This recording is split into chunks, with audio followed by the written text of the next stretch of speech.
Thank you, French Shalom, and greetings to you all. Now, I saw that Peter and Joseph noticed a few Rolling Stones tunes in the Rosh Hashanah service last week as our honor to the late, great Charlie Watts. Now, it's always nice when I get comments from people on things they see, hear, like my new friend Harris, who noticed the old 12-string Rickenbacker on the wall and made mention of it to me. Now, of course, it's things like that that can give away age. It was 20 years ago today.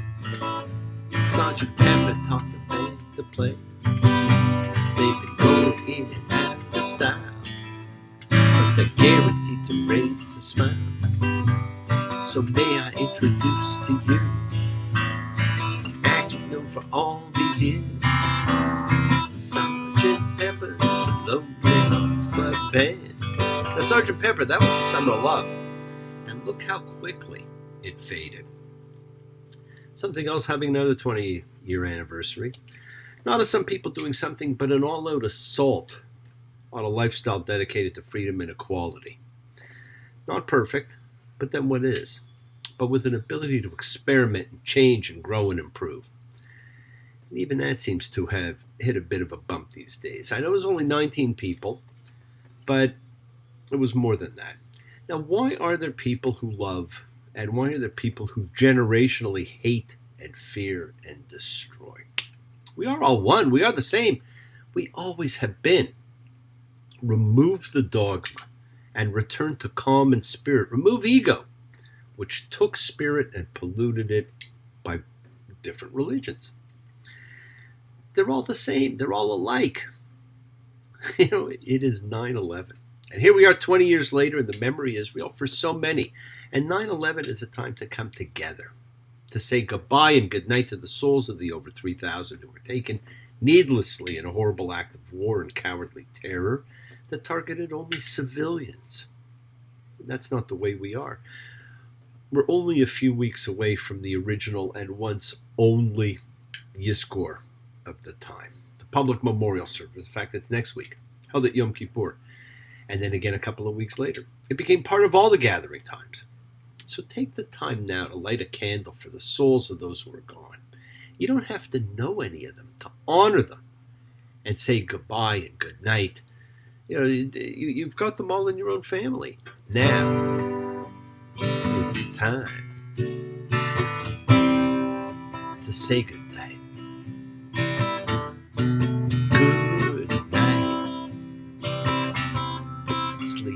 Time.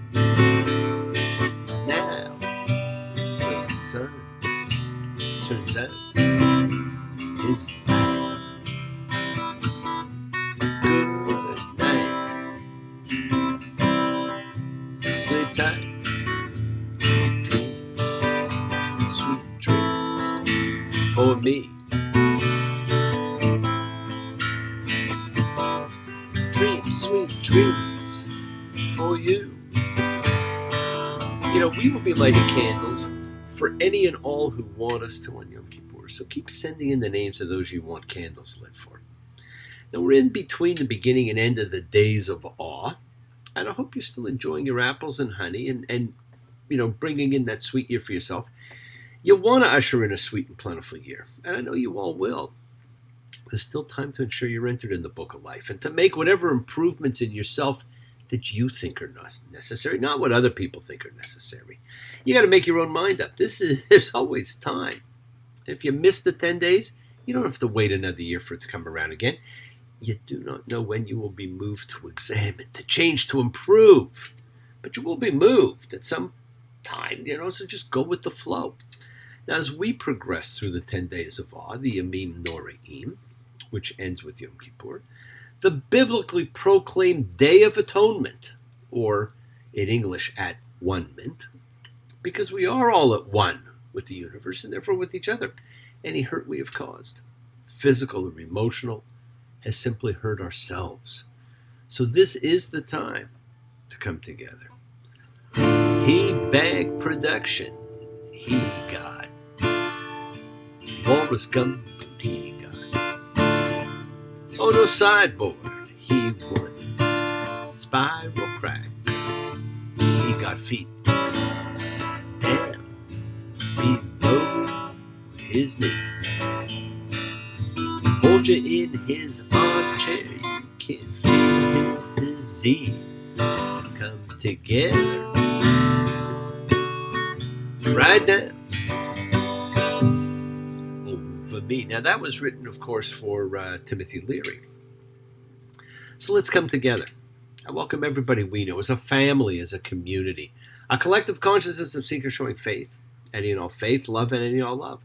A chavura, fellowship, expressing our nature of kindness, compassion, thoughts and feelings, hopes, dreams, and wishes that unites us all in this community house of spirit, Beth Ruach, sharing and bringing light, keeping fear at bay.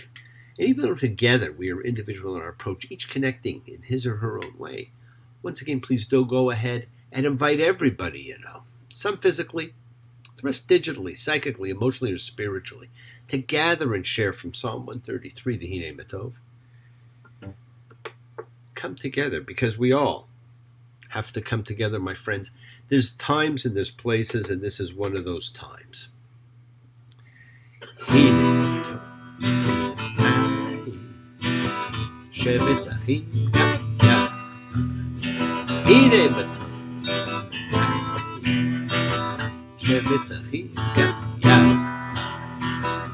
How good, how pleasant it is for brothers and sisters to get together. Community.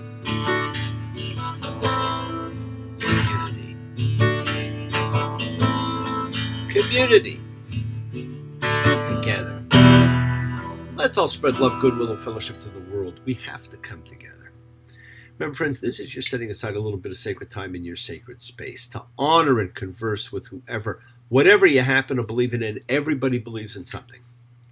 It's a part of your Kavana. It is your intention that you put out to the universe. It is your goodwill. Now, we've just celebrated the most enigmatic of the Jewish holidays. That seems odd, because everybody knows Rosh Hashanah is the beginning of the year. But for every other biblically noted holiday, we know what it is about and why. For this one, we know nothing. Just listen to the sound of the ram horn. The idea of making it New Year came much later. Even for Yom Kippur, we have a pretty good idea, and it's only mentioned like a couple of sentences later. We call it the Day of Atonement, with Kippur coming from the word kapara, which means cleansing. It is the day of our spiritual cleanse. It goes on for the whole 10 days, but that's the real cleansing day. Self-examination takes time, and it takes effort. It is work.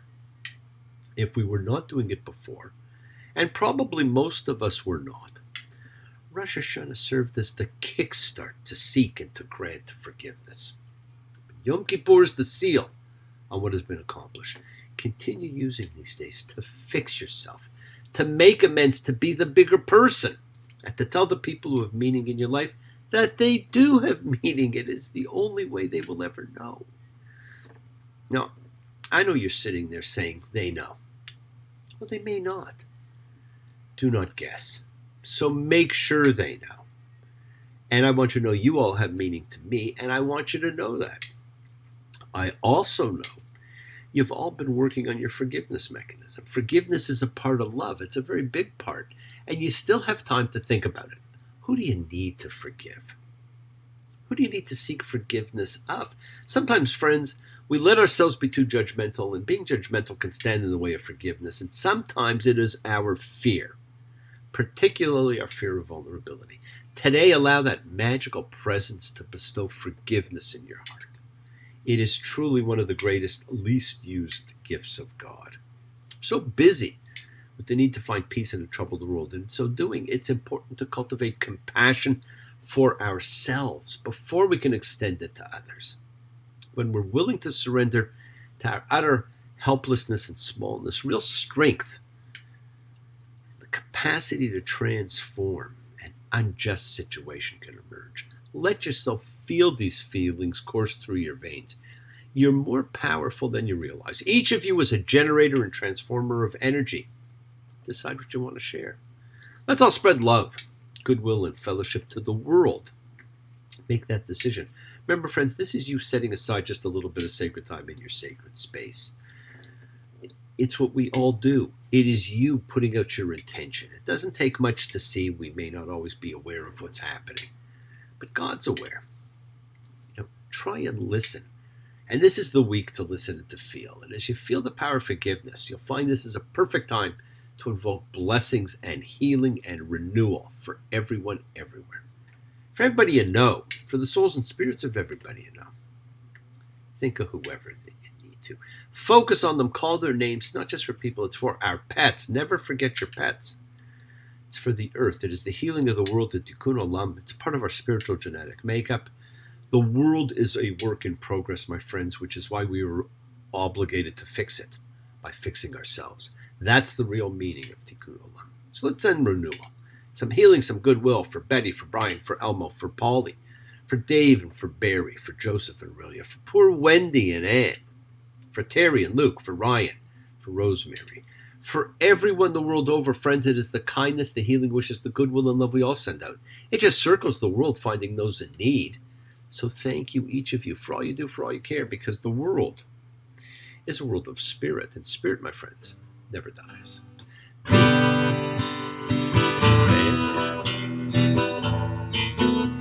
Have a menu,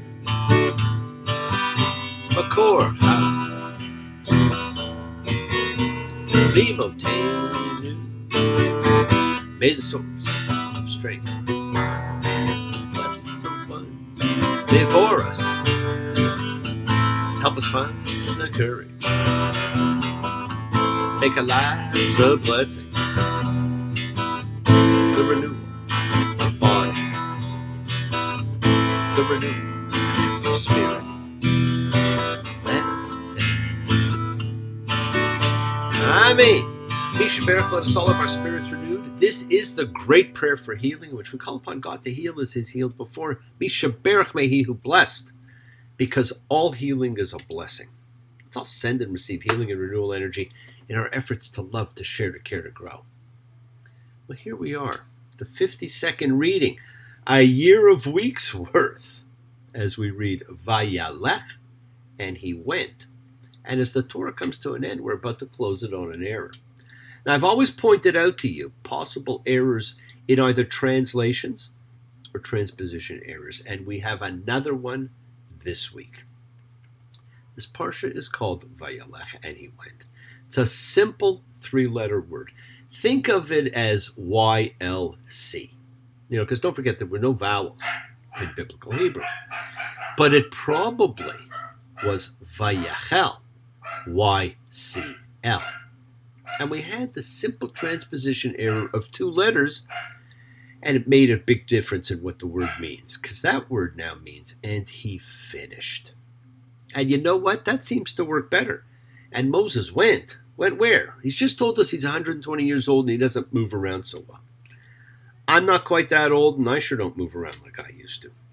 But something else points to the likelihood of a transposition error here. Both the Septuagint and Qumran texts, which are older than the one we use, have, and Moses finished speaking all these things. And he finished. It just makes more sense. And in this parsha, there's really only two major highlights in what we read. Joshua formally becomes Moses' successor, and a rule was instituted about reading the law every 7 years. Now, I know you're saying, wait a second, we read this every year. For some, the transition from Moses was the transition from a heroic age. It's like it suddenly ended. The end of a known world. Just as for so many, 9/11 marked the end of a known world. There are events in life that make major disturbances in the force. We have them collectively and we have them individually. The Bible teaches us to look at things in both of these ways, individually and collectively. And one of the most interesting collective ways is this rule to read the law every 7 years. 7. It's a very powerful biblical number. It's the number of creation and completion in Judaism. People worked and survived. They needed a day of ceasing to regenerate, and so it was mandated. The Sabbath, the ceasing. The land was farmed and worked it needed a year of ceasing. And so the Sabbath for the land was mandated. There were no books. There were no services.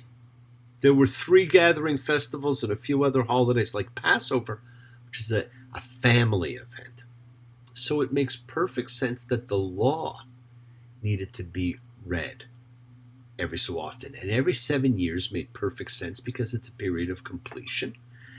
And many hundreds and hundreds of years later, this idea of breaking the Torah into smaller sections to be read annually came into being. But before then, it was every 7 years. And probably during the sabbatical year, because that would have made the most sense. There's sacredness in everything we write, and yes, my friends, the world is sacred. So is everything in it. Express your gratitude. Light a candle, make a wish, celebrate your life and the lives of those you love. Share your feelings with them. Live free, be free, honor your freedom. Be well, be happy, be blessed. Share and honor the light and all who live in the light and continue to shine. Continue to send everybody you know goodwill and love. Pray for peace and freedom for everyone, an end to terror and hatred. Remember, friends, we are a community. We learn together, we celebrate each other, we love each other, we share this right together, men and women equally.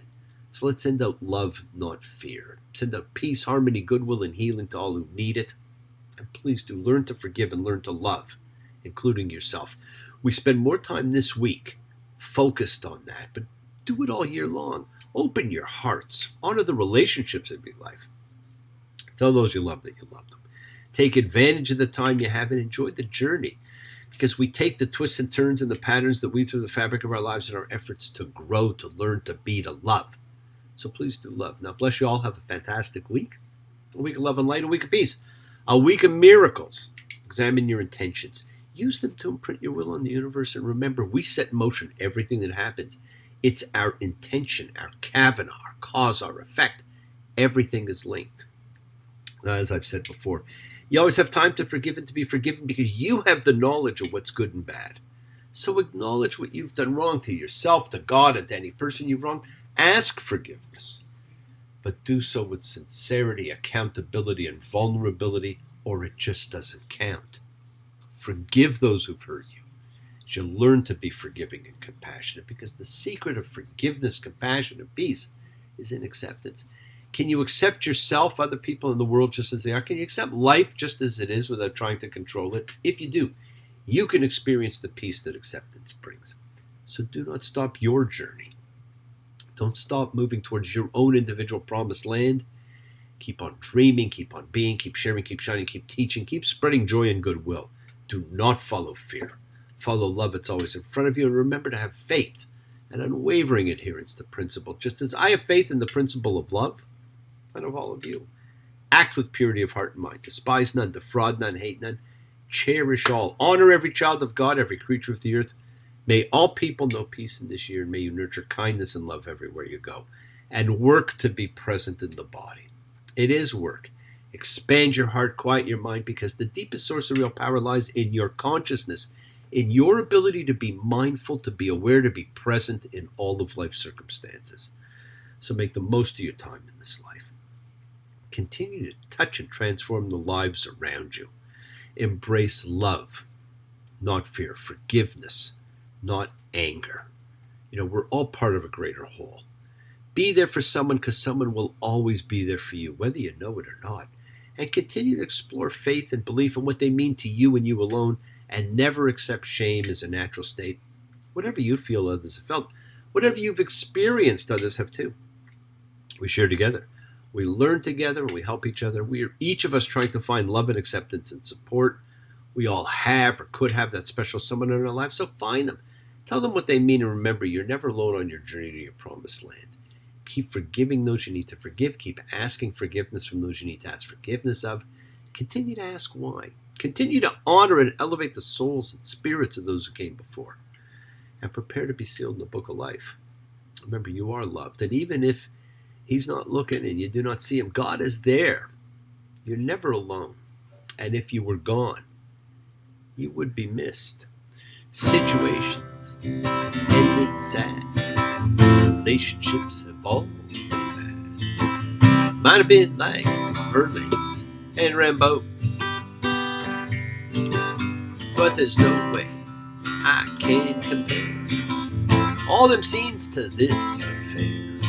You're gonna make me lonesome when you go. Now join us for Yom Kippur and Yizkor Memorial Service next week. If you want a candle lit for someone, send me their name.